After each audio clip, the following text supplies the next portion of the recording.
네, 안녕하세요. 이번에 고급과학 2단원 심화 주제 발표 금속 결정 관련해서 발표하게 된 김도영입니다. 발표를 시작해 보도록 하겠습니다.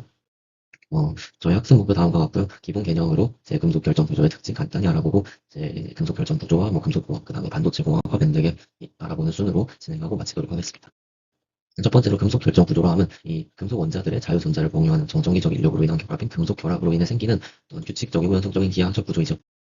네, 그래서 이 금속 결정 구조를 설명하기 위한 것으로 단위세포라는 개념이 있습니다. 여러 번 반복해서 쌓아서 원래 구조를 만들 수 있는 그런 단위 입방체이고요. 여기서 단위세포 하나당 들어간 입자 분량을 입자수, 그 다음에 한 입자가 가장 가깝게 근접하고 있는 입자의 수를 대위수, 그 다음에 단위세포의 전체 부피 중에 입자가 차지하는 부피 비율을 점유율이라고 부르고, 충진율, 원자 충진율이라고도 부르고요. 네, 그래서 이러한 금속 결정 모형으로 저희 금속 결정 구조를 설명을 할 것이고, 첫 번째로 단순 입방 구조는 이렇게 정육면체의 각 꼭지점에만 입자가 위치한 형상을 가지는 결정 구조입니다. 입자수 1, 그 다음에 배위수 6을 가집니다. 점유율은 52.4%로 저희가 알고 있는 결정 구조 중에 가장 낮은 점유율을 보이고 있어요. 다음은 채심 입방 구조고, 정육면체가 꼭지점과 추가로 중심에 하나 더 입자가 위치한 형상을 가집니다. 중심에 하나 더 있기 때문에 입자수 2개고요. 배위수는 그 가장 저희 중심 원자 기준으로 봤을 때 주변 꼭지점 8개랑 결합하고 있습니다. 그래서 점유율은 아까보다 살짝 높은 68%이고요. 면심 입방 구조는 정육면체가 꼭지점과 추가로 면 6개 면에 입자가 위치한 형상을 가집니다. 그래서 입자수 4, 배위수 12이고요. 점유율을 계산해보면 74%인데 이것은 이제 우리가 아는 결정 구조 중에 가장 빽빽한 최종일 쌓임 구조입니다. 최종일 쌓임 구조에는 한 가지가 더 있는데 그거는 뒤에서 또 알아보도록 하고요. 그래서 금속 결정 구조별로 특징이 다음과 같습니다. 이게 면심으로 갈수록 원자 배열의 조밀도가 높아지고 공극이 작아집니다. 그리고 이 슬림면이 많아져서 연성과 전성, 그 다음에 열 전기 전도성이 커지고요. 그래서 다음과 같은 특징이 있고 좀 더 심화된 얘기를 해보도록 합시다. 네, 그래서 육각밀집 구조, 이 최종밀 쌓임 구조의 나머지 하나인데 단위세포는 정육면체 각 꼭지점과 면에 입자가 위치한 형상을 가집니다. 이제 여기 나와 있는 금속 결정 모형 중에 3분의 1에 해당하는 부분이 단위세포라 생각하시면 되고요. 그래서 입자수 2개, 배위수 12입니다. 점유율을 계산해보면 아까 똑같은 74%로 최종밀 쌓임 구조라는 것을 알 수 있죠. 그래서 이 두 가지를 비교해보면 일단 둘 다 최종밀이고 그 다음에 배위수, 점유율이 동일하다는 점. 입자수는 조금 다르고 적층 순서와 면심 입방 구조는 ABC 구조로 이게 한참 쌓일 때마다 이제 세 가지 다른 층들이 반복해서 나타나는 반면 육방 밀집 구조는 두 가지 AB 구조가 반복해서 나타나는 점입니다. 그리고 면심 입방은 슬림면이 많기 때문에 변형이 잘 되고 연성, 전성, 가공성이 뛰어납니다. 입자상조는 저희가 방금까지 봤던 일반적인 입방 결정 구조뿐만이 아니라 일반적인 결정 격자 구조를 표현할 수 있는 이 6개의 격자 상수로 이루어진 개념이고요. 이것을 통해서 다음과 같이 7가지로 결정계들을 구분할 수 있습니다. 네. 그래서 이 결정계들의 단위세포 부피는 다음과 같이 측정을 하고요. 그다음에 이제 복합 결정 구조도 방금까지는 한 가지 입자 종류만 이제 가지는 그런 결정 구조를 봤다면 이것은 두 개 이상의 서로 다른 결정 구조가 겹치거나 혼재된 구조죠. 그래서 도핑에 의해서 또는 이온 결정 형성에 의해서 또는 저렇게 합금처럼 시완되거나 틈새에 끼어 들어가거나 하는 방식으로 복합 결정 구조가 이루어지게 됩니다. 그리고 금속 동소체란 동일한 금속 원소가 이 조건에 따라서 결정 구조가 또 변화하기도 하는데요. 그래서 이 철의 상평도에 따르면 이제 다양한 온도 압력 조건에 따라서 저렇게 알파형, 감마형 뭐 이렇게 다른 동소체가 나타난다고 합니다. 그래서 그 예시는 다음과 같이 철과 주석의 예시를 가지고 와봤고요. 그래서 이것들을 활용해서 뭐 철의 담금질이라든지 이런 그 어떤 금속공학적인 처리를 통해서 철의 강도를 높인다. 그다음에 뭐 주석도 어떤 잘 관리를 해야지 이렇게 부서지지 않는 뭐 그런 현상을 볼 수 있습니다. 그래서 마지막으로 밴드갭 이론과 반도체를 보고 마치겠는데요.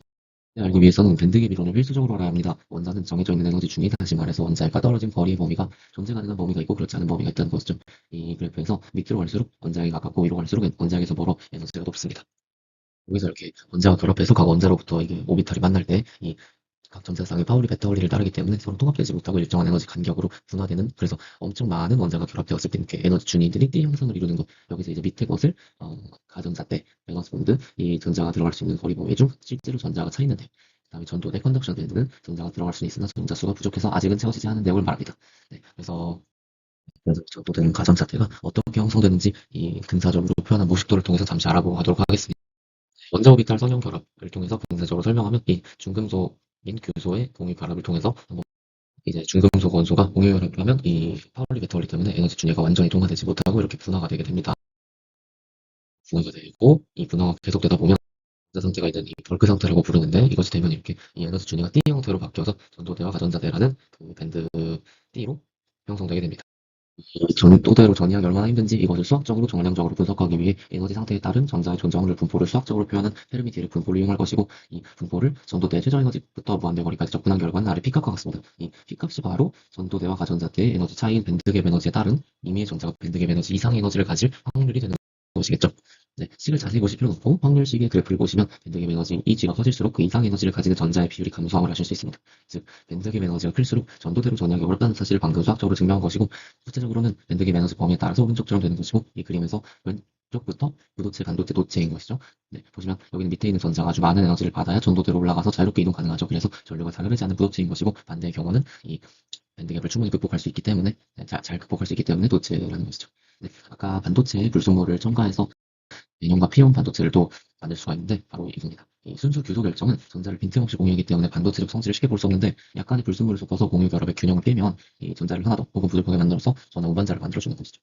P형 포지티브, 전자가 부족해서 하나의 양봉이 생기고 양봉을 주간 전자가 채움으로써 양봉이 이동하는 효과가 있고, 이것이고 전화를 운반하는 것입니다. N형은 네가티브, 전자 하나가 남아서 결정 승기를 자유롭게 이동하는 것입니다. 왜 이렇게 해주냐면, 순수 반도체는 전자가 탈출해서 전하를 운반하기 위해서는 여기 보시는 에너지 갭 전체를 거슬러야 하는데, 이 불순물이 있다면 전도대랑 가전자들 사이에 새로운 에너지 준위가 생겨 약간의 에너지만으로 전하가 운반될 수 있고, 이것이 바로 불순물을 첨가하는 이유입니다. 네, 이때 불순물을 첨가하는 행위를 도핑이라고 하고요.